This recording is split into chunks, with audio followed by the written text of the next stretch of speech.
For some people, being evicted could mean turning to a shelter like the Stewpot here in downtown Dallas. This shelter aims to make sure those struggling financially get the help they need so they don't end up on the streets because of circumstances like eviction.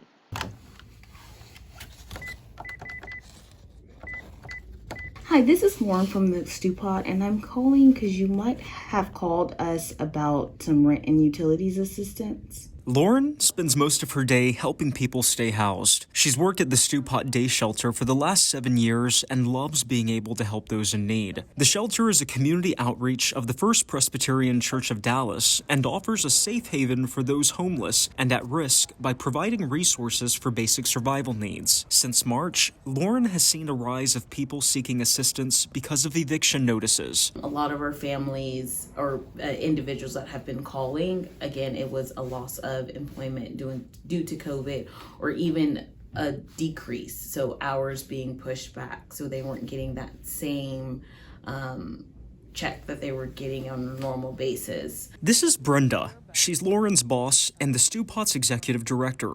She gave me a tour of the building that offers an array of different services. Clients can bring their IDs and pick up their mail. They use this as a address if they don't have a home.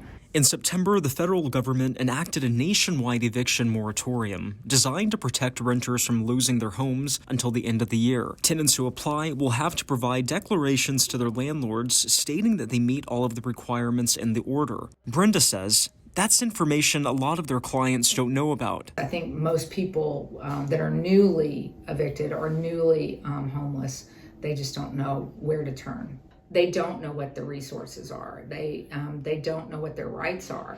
And so hopefully they get connected to someone like the Stewpot or another resource quickly that can help them. And when it comes to empowering those in need with knowledge, that's where this woman comes into play. She's not affiliated with the shelter, but she's just as committed to making sure those in threat of being evicted are educated. Her name is April, and since March, she's picked up a couple of hobbies, like filling her apartment with plants and, becoming a community activist. Don't ever think that the landlord has the power to make you leave. She's created several short videos where she provides information and answers questions about eviction laws. Within 24 hours of the first video that I posted, I had over 600 views, and it was on a Reddit thread in Dallas. So it had a really good effect and people really liked it. April's a part of the DSA North Texas Housing Justice, a political organization that works to make sure people know their rights when it comes to facing an eviction. For her, the issue hits close to home. About 10 years ago, she was evicted herself.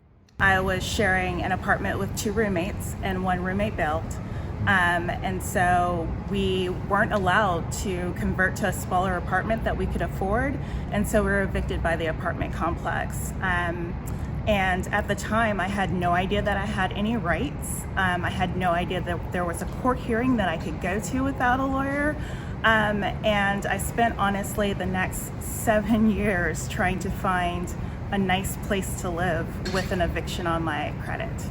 DSA works with a concerned group of citizens called Dallas Stops Evictions.